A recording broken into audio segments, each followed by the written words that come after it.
Манастын кайсы вариантын сүйүп окуйсуз десе токтолбой туруп баардык вариантын деп айтмакмын. Себеби жарык көргөн Сагынбай Орузбаковдуку, Саякбай Каралаевдики, Жусуп Мамайдыкы, ал түгүл кара сөз түрүндө Кеңеш Жусуп Попов менен Ашым Жакыпбековдуку Ашкери драмасы да жагат. Эң сонун. Манастын оолу Семетей жагат. Ошол жерде Каныкейдин образы кайсы вариантта болсо да сонун болгондугуна караганда бул биздин дүйнө таанымыбыздын өзү, жашообуздун көркөм энциклопедиясы, аярда биздин мамилелердин окуусу жаткандыгын мен унанам.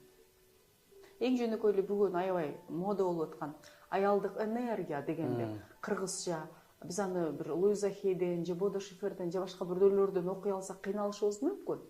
Бирок аялдык энергияны Манастан окуганда, ушул турбайбы кыргыздагы аялдык энергия дегенде жооп ала аласыңар деп мен бүгүнкү күндө өзүм окуткан академиядагы айымдарга сунуштап жүрөм.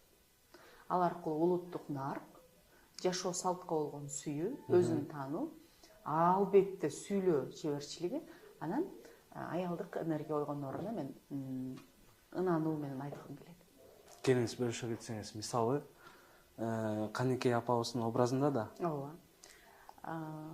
Мисалы, эң жөнөкөйлүү мен бүгүнкү турмушка түшүндүрүп айтам да, эгерде Каныкейди бүгүнкү күнгө ала турган болсок, ал бир өлкөнүн президентинин кызы. Кайра бир өлкөнүн президентинин жубайы болду.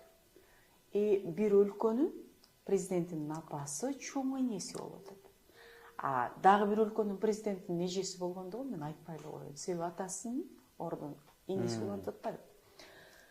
Ошол айым эмне болот бизде? Мен элдин баары карап турат, мен түздөнүшүм керек, анан мен шундук кийинбесем болбойт, мен моданын, иконанын стили болушум керек. Аябай сонун кымбат кийинбесем элдер көрүп коет, маскаралап коет.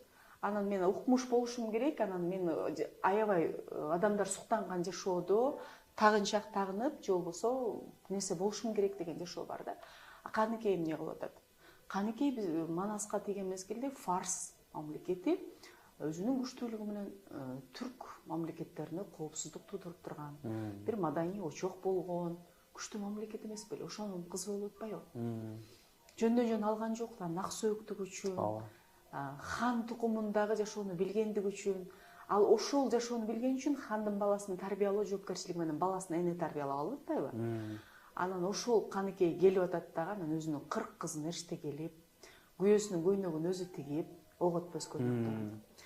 Анан үйдө тамактарды өзү даярдап, кайненесине баш ийип, ал эле түгүл, калган өзүнүн эриштип келген 40 кызына баатырдын жанындагы баатырлардын жубайы кандай болуш керек экендигин окутуучу, бизче айтканда, коуч катары чыгып атат.